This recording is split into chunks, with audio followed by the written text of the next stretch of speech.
Cinema கலை உலகத்தின் நான் பிறந்த இடமான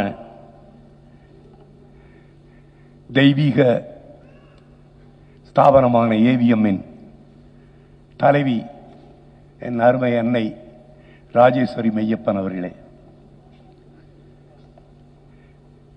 ஆசானை போல் என்னோடு விளங்கிய பிரசாத் அவர்களுடைய குடும்பத்தின் வாரிசு அம்மையார் அவர்களே,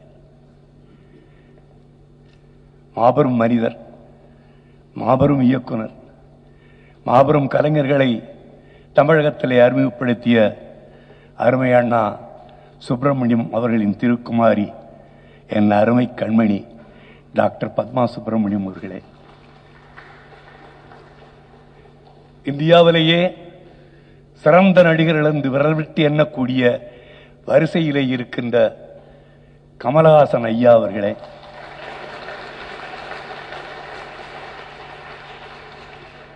மேடையிலே என்னால் சுலபமாக பேர் சொல்ல தெரியாமல் அமர்ந்திருக்கின்ற மாபெரும் பெரியோர்களே, மேதைகளே, என் உயிரினும் மேலான தமிழ் பெருங்குடி மக்களே, உங்கள் அனைவருடைய பொற்பாத கமலங்களுக்கும் என்னுடைய பணிவான வணக்கம் உரித்தாகட்டும்.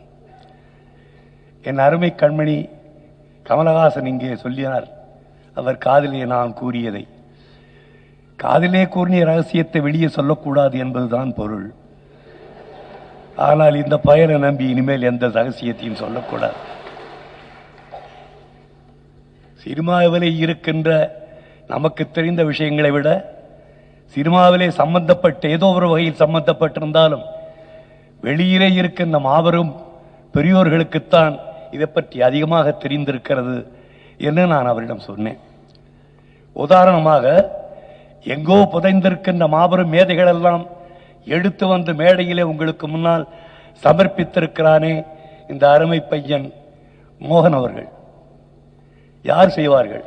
கலை உலகத்தில் இருக்கிறவர்கள் செய்வார்களா? இவன் கலை உலகத்துக்கு நேற்றுத்தான் வந்தான். அவருக்கு இவ்வளவு விஷயம் தெரிந்திருக்கிறது, யாரை எப்படி இப்படி கொண்டு வர வேண்டும் என்பது.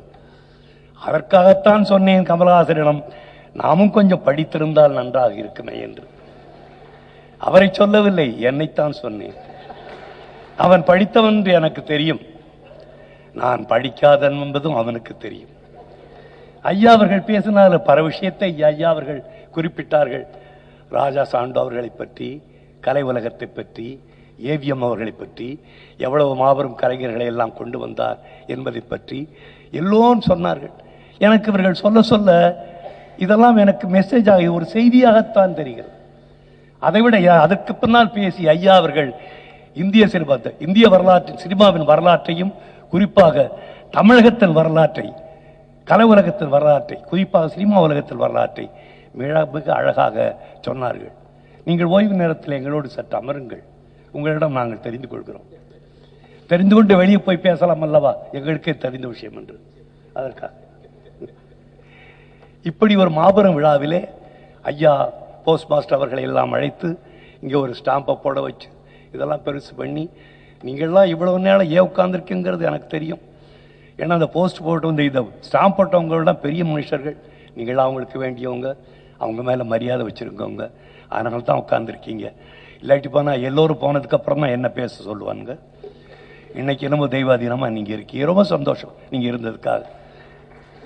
இப்படி ஒரு அருமையான விழாவை ஏற்படுத்தி எல்லோரையும் வரவழைத்து மக்களுக்கு முன்னால் ஒரு மாபெரும் மேதைகளை கௌரவப்படுத்துகின்ற விழா வழியிலே நம்முடைய அருமை தம்பி மோகன் அவர்கள் இந்த விழாவை நடத்தினானே, அதற்காக கலை உலகத்தின் இன்றைய மூத்தவன் என்ற முறையிலே என்னுடைய மனமார்ந்த வாழ்த்துதலை அவனுக்கு தெரிவித்துக் கொள்கிறேன்.